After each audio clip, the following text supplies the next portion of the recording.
G'day, Cliff Morgan here. Now, yesterday in Australia here, the new right to disconnect laws came into play. And that means that employees who are part of a business that has 15 people or more have the right to not monitor, read, or respond to any contact by the business and its leaders after hours, as long as it's reasonable to do so. Now, there's been a fair bit of talk in the last 24 hours now that these are enforceable, and a lot of business owners and leaders are a bit worried about some of the ramifications and impacts of this. And so I thought I'd share a few thoughts. And the first one is, if you're a good leader and you're doing the right thing, well, you're not going to have anything to worry about. Laws like this, they're designed to stop people from doing the wrong thing. And so if you are doing the right thing and you are leading well, you're creating an environment that brings the best out of people and engages their staff, you shouldn't have any problems here. This shouldn't change the way that you operate. See, the law is pretty flexible, and it kind of recognizes that what's reasonable in your business may not be reasonable in somebody else's. And so there's a high degree of flexibility. You have to consider the circumstance within the business, the personal circumstance of the employee, the role, the responsibilities, the remuneration, all of that to determine what is reasonable.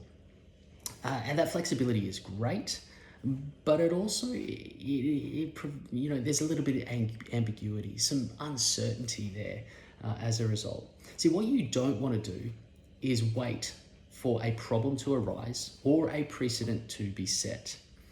You need to be proactive and get on the front foot and have the conversation to determine what's reasonable in your business.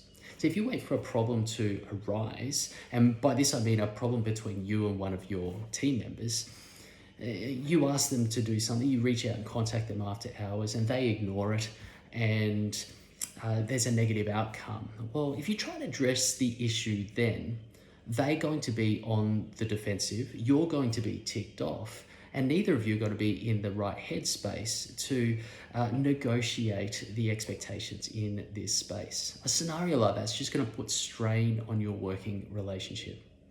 And if you wait for a precedent to be set, well, what's going to happen is your employees may try and take some precedent from another business, in another industry, in another set of circumstances, and apply it to you and your business. And if they're not clear about what is reasonable in your business, well, it's just going to happen. How else are they going to answer the what's reasonable question?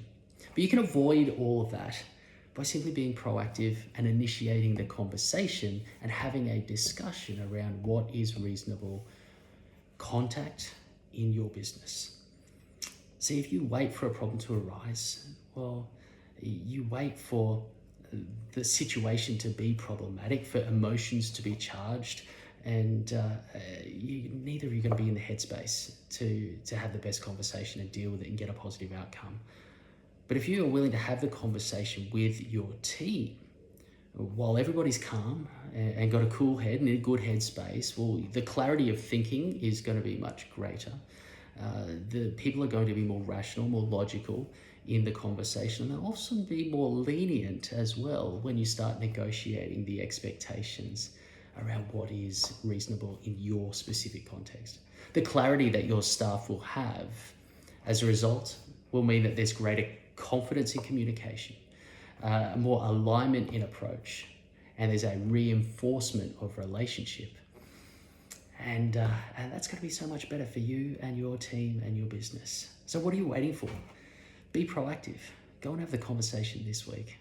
Until next time, lead well.